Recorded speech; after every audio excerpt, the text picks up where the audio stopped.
Okay, Ransom 1690 back here with part 2. But anyway, what I was talking about, when I just think about all the experiences I've had with people and just with this reality,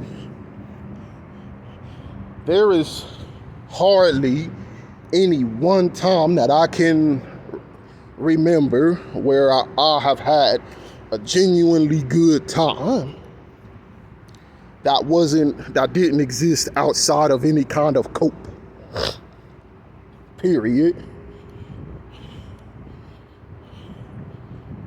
And whatever good times I did have required the usage of a transaction. You know, I enjoy going to the restaurant from time to time, but that's something you gotta pay for. Meaning, you either have a job or you're on government assistance like me. Which, I'm gonna tell y'all right now, government assistance sucks too. Like, you know, especially if you ain't in charge of your own money like that. It ain't no, oh, just fucking sit at the house and just kick back. Like, nah, that shit fucking sucks. You know, it ain't nothing like how it's, like, you know, I guess the stigma and all of that shit, or how a lot of people will make it seem like you are fucking even more stressed out, because when you're on benefits, everything is expensive. So let's say you wanna just go into like Hobby Lobby and buy me a pack of pencils for $10. That is expensive when you're on benefits. So it's like either way you look at it, there is no point or no area or time in this life where you can just be free without any form of suffering, because, you know, stress is a form of suffering too. Needing to worry about things like bills or budgeting your money, that can produce stress, which leads to, you know, mental suffering. Constantly thinking about how you're gonna make more money, or get into a trade where you can have more green pieces of paper to do more stuff or buy a house. Like, in this environment where the cost of living is already expensive, that is more suffering. And so it almost reminds me of this old game I used to play as a kid called Fate. And you know, when you die, the Grim Reaper appears in front of you and he tells you to choose your fate. Well, that's what I feel like this reality kind of is. It's just a game of choosing your fate. But no matter what you choose, you will suffer in some way.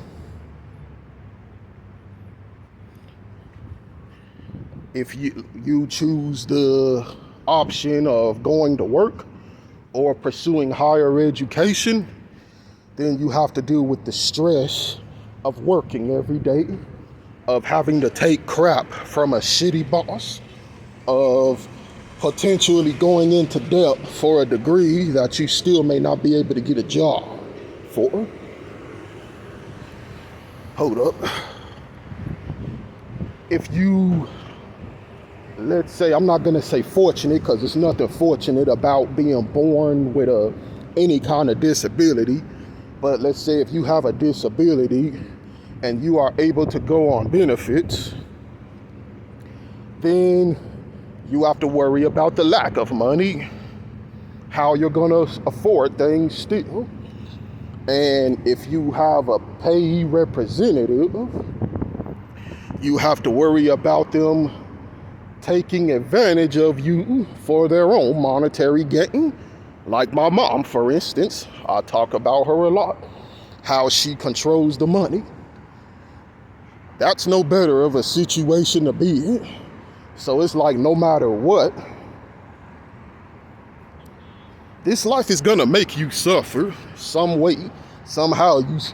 You may think like, oh, well, I'm gonna do this and avoid all of these hangups, but it's like you can't account for all of the negative things that may happen from then on that can mess things up.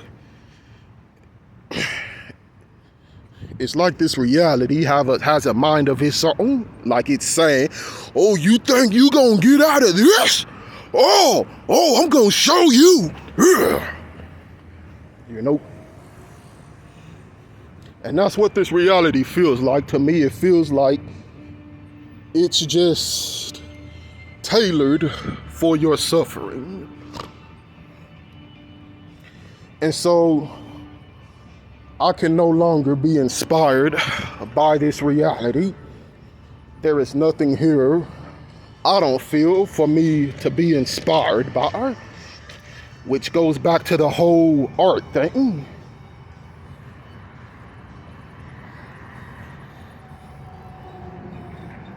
And it's something that T Sizzle, oh, I love his channel. I think he's my favorite, new favorite anti-natalist channel. But, you know, he talks about a lot of other stuff too. And in one video, he was talking about, like, you know, how basically saying the same thing I am. Like, just how our reality, like, it's boring as fuck.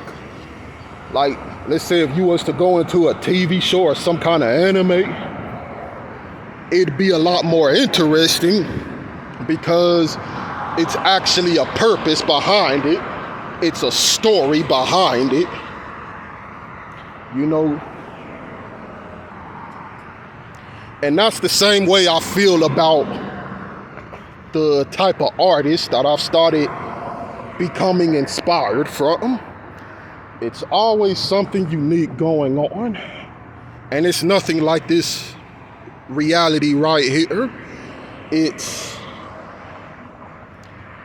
I don't know the words to use, but it's whimsical and it's unique and it stands out. And so this is something I like to do a lot when I'm trying to get inspired, when I'm looking at the artworks of these specific artists, like, you know, a James Jean, a Remedios Varo, or a Posuka Demizu. I tend to think a lot like, how would it be if these concepts actually existed? What would the interactions be like? And I tend to think a lot, like overthink things. So, like, you know, when I'm looking at a James Jean, a lot of his concepts, they have humanoid characteristics to them, but it's surreal, and it has like also an abstract, you know, an abstractness to it, if that makes sense. And so I like to think about the possible anatomical structure of these concepts, like how would their limbs look like if they were to stand up, or, like, you know, look at you a specific way? What would the bones and the flesh of the inside of their outer appearance look like? How would that work?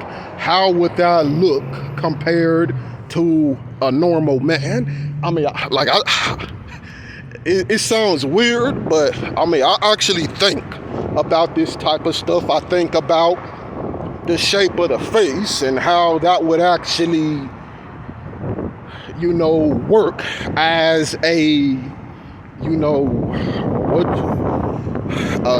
as an actual anatomy, like how would the skull be shaped? Just how much different would it be from an actual person? And, I know that's a lot, but it's just really inspiring for me to think about this kind of stuff. How would they sound if they were to talk? Or do they have a different way of communication?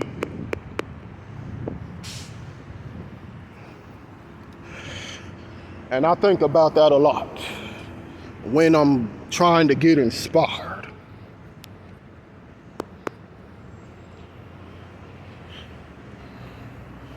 But I guess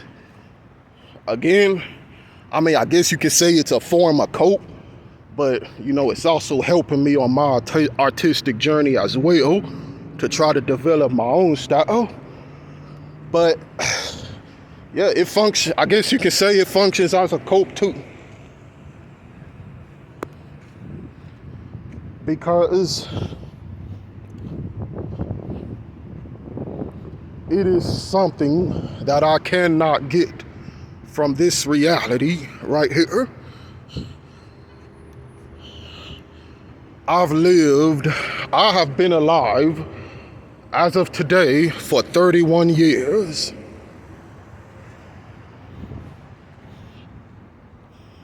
And not once, or rarely, I'm gonna say, have I experienced anything or seen anything for me to say that living here, being born into this existence, was worth it. Even more so now since I graduated high school, because in high school, they like to tell you a bunch of bullshit. Like, oh yeah, there are things out there. There are opportunities out there. You just gotta reach out and grab them. But then when you fucking get out here, you find out that your options is either being a fucking wage slave or going into debt trying to get higher education to basically not suffer, because again, we all need money. And if you don't have this green piece of paper, then you're gonna suffer. I'm often thinking about that story that I posted about this family that got kicked out of their house, and just the description, just everything that was described, and I think just because they didn't have this green piece of paper, they were kicked out on the streets by a landlord that gave two shits about what their situation was gonna be. And I'm often thinking about just how the description of how, like, this person described being kicked out, having all their stuff tossed out on the curb, being made homeless, having the police called on them. And I think that's worth it. I have to live in a society in a fucking world where, because you don't have these shitty pieces of paper, that can happen to you. What? And so that's what I'm talking about when I say I just can't find anything inspirational about this society. I know Circle K's right here, but I'm gonna try to finish this video up before I go in. But that's what I mean when I say that I can't just look at this society anymore and find anything that's inspirational for me to want to continue to be here. And so, yeah, I mean, you can call it a cope, but I much prefer the surrealness and the phantasmical worlds of James Jean than this reality.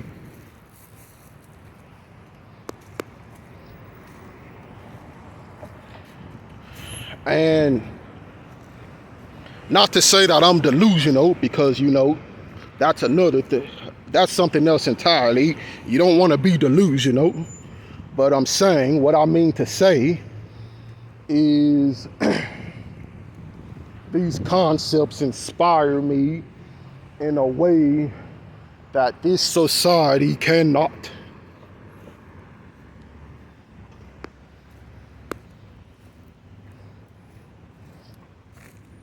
It inspires me as an artist. And you know, and just being an artist, it's more than just drawing pretty pictures. I find that I often think a lot, like I just said, you know.